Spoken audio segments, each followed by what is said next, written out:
नमस्कार मंडळीनो, आज धुलीवंदन झाल्यानंतर आम्ही आता शेतामध्ये मस्त रोडग्याचा बेत आखला होता. सगळी मित्र कंपनी जमा झाली आणि सर्वजण शेतामध्ये गेलो. सगळं सामान वगैरे घेतलं आणि हे बघा मस्त हे आंब्याचं झाड मोठं जुनं एकदम 100 वर्षापूर्वीचे झाडं आमच्या शेतामध्ये आहेत. आणि या थंडगार सावलीमध्ये हा कार्यक्रम आम्ही सुरू केला. एकीकडे बघा अशा पद्धतीनं खाली तिकडे उंडा चूर्ण चालू होता रोडगे बनवण्यासाठी आणि ही सर्व मित्र कंपनी सर्व कामाला लागली आणि रोडगा बनवायला सुरुवात केली. विदर्भातील एकदम जबरदस्त आणि फेमस ॲटम आहे हा रोडगा. अशा पद्धतीने रोडगा बनवण्याची ही पद्धत आहे.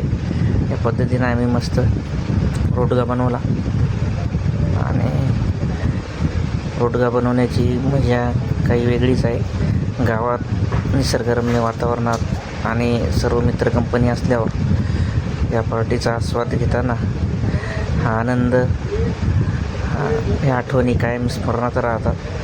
मस्त या पद्धतीने हे रोडगे बनवून झाले.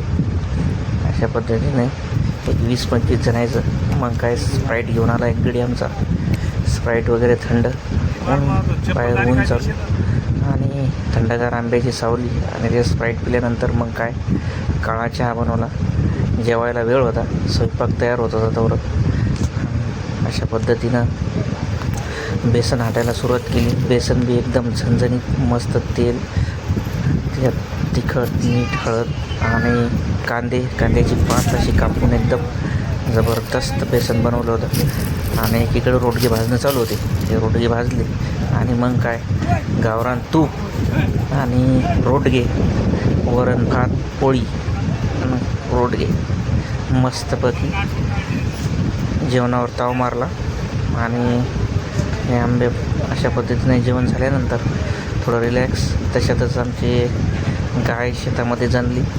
धुलीवंदनानिमित्त हा एक योगायोग म्हणावा. आणि त्यानंतर जेवण ट्रॅक्टरवर बसून ट्रॅक्टरवरची गाणी एकदम जुन्या पद्धतीचे थोडेफार त्याचा आस्वाद घेतला. आणि अशा पद्धतीने सर्वांचे जेवणं आटोपले. एकदम जबरदस्त बढिया कार्यक्रम झाला आजचा हा धुलीवंदनाचा ब्लॉग तुम्हाला कसा आवडला त्यासाठी तुम्ही लाईक करा, शेअर करा आणि कमेंट करा. धन्यवाद.